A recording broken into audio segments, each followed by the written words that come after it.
السلام علیکم ورحمۃ اللہ وبرکاتہ۔ آج میں آپ کے سامنے سورہ الحشر کی آیت نمبر 3 سے لے کر 7 تک کا ترجمہ پیش کر رہا ہوں، سماعت فرمائیے۔ اعوذ باللہ من الشیطان الرجیم، بسم اللہ الرحمن الرحیم۔ اگر اللہ نے ان کے حق میں جلاوطی نہ لکھ دی ہوتی تو دنیا ہی میں وہ انہیں عذاب دے ڈالتا، اور آخرت میں تو ان کے لیے دوزخ کا عذاب ہے ہی۔ یہ سب کچھ اس لیے ہوا کہ انہوں نے اللہ اور اس کے رسول کا مقابلہ کیا، اور جو بھی اللہ کا مقابلہ کرے اللہ اس کو سزا دینے میں بہت سخت ہے۔ تم لوگوں نے کھجور کے جو درخت کاٹے یا جن کو اپنی جڑوں پر کھڑا رہنے نہیں دیا، یہ سب کچھ اللہ ہی کے اذن سے تھا، اور اللہ نے یہ اذن اس لیے دیا تاکہ فاسقوں کو ذلیل و خوار کریں۔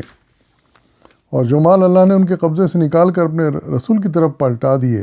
وہ ایسے مال نہیں ہیں جن پر تم نے اپنے گھوڑے اور اونٹ دوڑائے ہوں، بلکہ اللہ اپنے رسولوں کو جس پر چاہتا ہے تسلط عطا فرما دیتا ہے، اور اللہ ہر چیز پر قادر ہے۔ جو کچھ بھی اللہ ان بستیوں کے لوگوں سے اپنے رسول کی طرف پلٹا دے، وہ اللہ اور رسول اور رشتہ داروں، یتامہ، مساکین اور مسافروں کے لیے ہے، تاکہ وہ تمہارے مالداروں کے درمیان ہی گردش نہ کرتا رہے۔ اور جو کچھ رسول تمہیں دیں وہ لے لو، اور جس چیز سے وہ تم کو روک دیں اس سے رک جاؤ۔ اللہ سے ڈرو، اللہ سخت سزا دینے والا ہے۔ صدق اللہ العظیم۔ ان آیات میں بھی انہی حالات پر تبصرہ ہے جو کہ بنی نذیر سے جنگ کے بعد پیش آئے تھے، اور ان کے کفار و مشرکین یا وہ یہود اصل میں جو تھے جنہیں مسلمانوں نے نکال باہر کیا تھا اور وہ مدینہ چھوڑنے پر مجبور ہو گئے تھے، اس بارے میں اللہ تبصرہ ہی فرما رہے ہیں کہ یہ اللہ تعالیٰ نے ان کے نصیب میں لکھ دیا تھا، یہ جلا وطنی ان کے نصیب میں لکھ دی تھی، اور اگر یہ نہ ہوتا تو اس سے زیادہ سخت عذاب اللہ تعالیٰ ان کو دنیا ہی میں دے دیتا، یعنی ان کو قتل کر دیا جاتا اور ان کا قصہ ہی ختم ہو جاتا، مگر اللہ تعالیٰ کو منظور نہ تھا۔ اللہ تعالیٰ چاہتے تھے کہ انہیں صرف جلا وطن کر دیا جائے ان کے مدینے سے، اور یہی ہوا۔ لیکن آخرت میں جو عذاب ہے وہ بہرحال ان کو ملے گا، کیونکہ انہوں نے اللہ اور اس کے رسول سے جنگ کی ہے، اور جو کوئی اللہ سے جنگ کرے گا تو ظاہر ہے اللہ پھر اس کو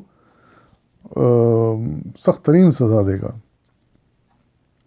اچھا، اسی لڑائی کے بارے میں مزید تبصرہ ارشاد فرمایا گیا ہے، یعنی مسلمان جب داخل ہوئے ان علاقوں میں، یہودیوں کے علاقوں میں، تو پہلے تو انہوں نے جیسے کہ پچھلی آیت میں آیا تھا کہ ہر طرح کی رکاوٹیں کھڑی کیں، پھر بیچ میں کھجور کے درخت بھی آتے تھے جن سے مسلمان اپنے گھوڑے اور اونٹ آگے نہیں بڑھا سکتے تھے، تو اس کے لیے مسلمانوں کو مجبوراً پھر کھجوروں کے جھنڈ وہ کاٹنے پڑے تاکہ راستہ صاف ہو۔ کوئی راستہ نہیں مل رہا تھا ان کو، جہاں راستہ تھا انہوں نے رکاوٹیں کھڑی کر دی تھیں، تو کچھ درخت کاٹ کے بھی مسلمانوں نے اپنے لیے راستہ بنایا تاکہ ان کی بستیوں تک پہنچ سکیں۔ اور تو اللہ تعالیٰ ارشاد فرما رہے ہیں، یہ جو درخت تم نے کاٹے یا جن کو چھوڑ بھی دیا، یہ سب اللہ کے حکم سے تھا، اور یہ اللہ تعالیٰ کا یہ حکم اس لیے تھا تاکہ ان فاسقوں کو ذلیل و خوار کریں، یعنی تم ان تک پہنچو اور اپنا راستہ صاف کرو، ان تک پہنچو اور ان کو نکال باہر کرو، اس طرح وہ فاسق لوگ ذلیل و خوار ہو جائیں۔ تو یہ سارے تبصرے ہیں اس جنگ کے بعد کے حالات کے۔ پھر ہوا یہ کہ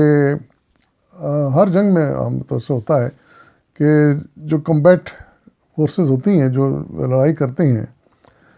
تو جب وہ شکست کھاتے ہیں تو پہلے تو انہیں سے سابقہ پڑتا ہے،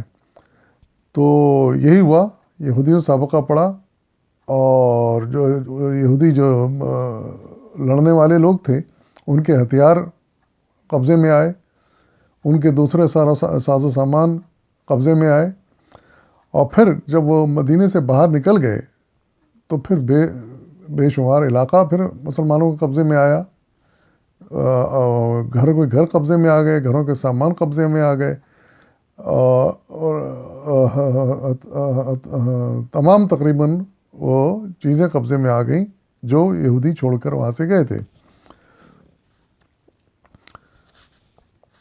تو یہ یہاں پر اس بات کا فیصلہ اللہ تعالیٰ نے کیا کہ یہودی افواج سے جو کچھ مسلمانوں کو حاصل ہوا اس کو یہاں اللہ تعالیٰ نے مال غنیمت قرار دیا، اور یہ حکم دیا کہ یہ مال جو ہے ان فوجیوں کو میں تقسیم کیا جائے، وہ چاہے وہ اوزار ہتھیار ہوں، چاہے دوسرا کوئی سامان ہو، ان فوجیوں میں تقسیم ہو جائے گا جنہوں نے فتح حاصل کی ہے۔ لیکن وہ مال یا وہ علاقے یا وہ جائیدادیں جن کے لیے مسلمانوں کو لڑنا نہیں پڑا بلکہ وہ لڑنے کے بعد پھر قبضے میں آ گئیں، یعنی مدینے کے دوسرے اندرونی علاقے اور وہاں کے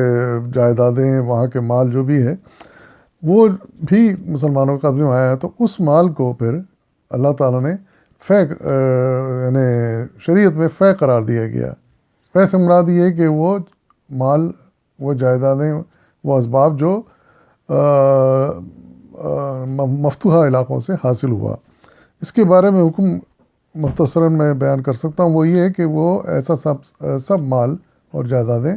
یہ اللہ تعالیٰ حکم دے رہے ہیں کہ یہ نبی صلی اللہ علیہ وسلم کے، ان کے رشتہ داروں، ان کے ساتھیوں کے لیے ہیں، اور اس کے علاوہ غریبوں، مسکینوں، محتاجوں اور یتیموں کے لیے ہیں، یعنی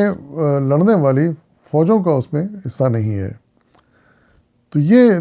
اصول اللہ تعالیٰ نے ان آیات میں طے کر دیا ہے، یعنی مال غنیمت جو فوجوں سے حاصل ہوگا وہ فوجوں کو مل جائے گا، اور جو پھر سول آبادیوں سے اندر جو مال حاصل ہوگا جہاں لڑائی نہیں ہوئی، وہ مال پھر اللہ کا، اس کے رسول کا اور عام مسلمانوں کا ہوگا۔ یہی مال غنیمت فرق ہے فہم میں۔